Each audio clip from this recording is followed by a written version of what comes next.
Hi guys, this is our menu for today. A pasta, tuna. So, ito lang yung simple ingredients niya. Bawang, sibuyas, and 4 pieces of tomato.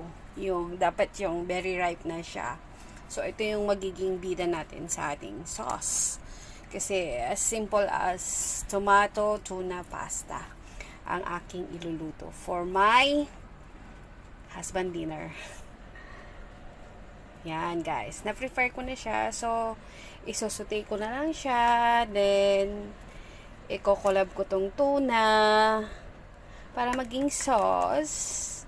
And then, magiging tuna pasta na siya. Okay, let's go. We can start now. In short budget tayo, ito lang yung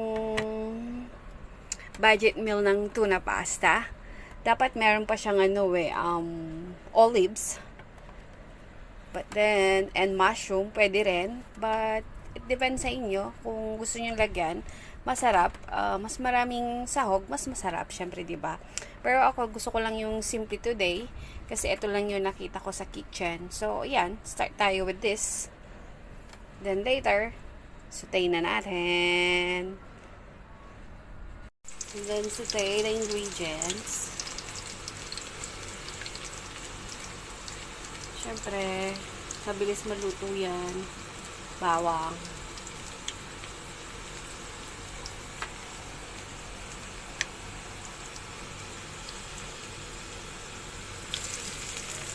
Sibuyas. Lagay na natin.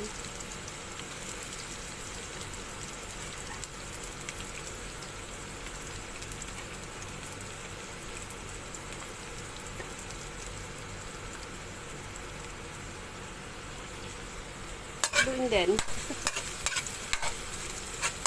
Para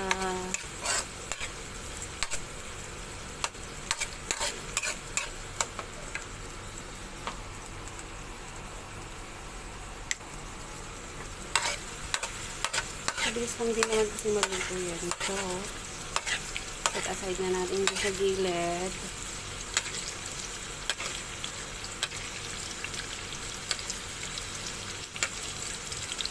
Para masutay na ang tomato. Yan. Sutay na yan. Pero kailangan i-translucent natin sa tomato para lumabas yung juiciness niya.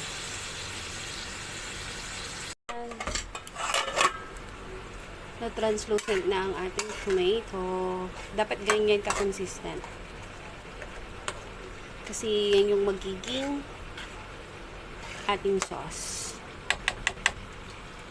Then, I have 2 cans of tuna.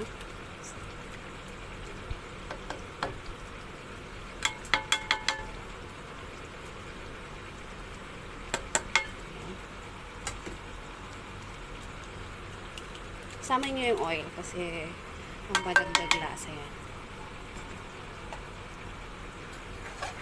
Halo nyo ulit.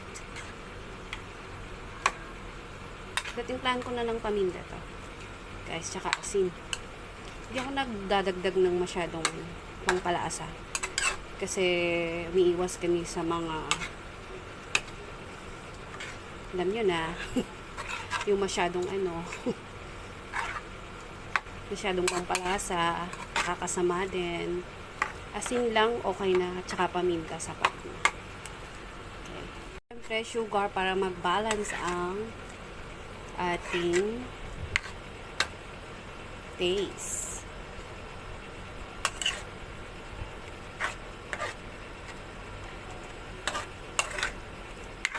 Yun lang. Ingredients ko dito, paminta, asin, at asukal. That's all. Para sa ating condiments. Kumain nyo.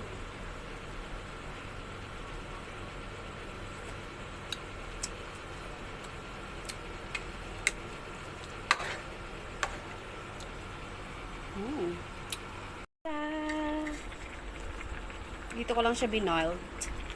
Kasi pwede kang magluto dito kahit ano. So, I boiled it here. Ayan. Let's see later. It's done. We're gonna eat now. I have a French bread toast here. And plus my tuna pasta. Let's go and eat. Bon appetit.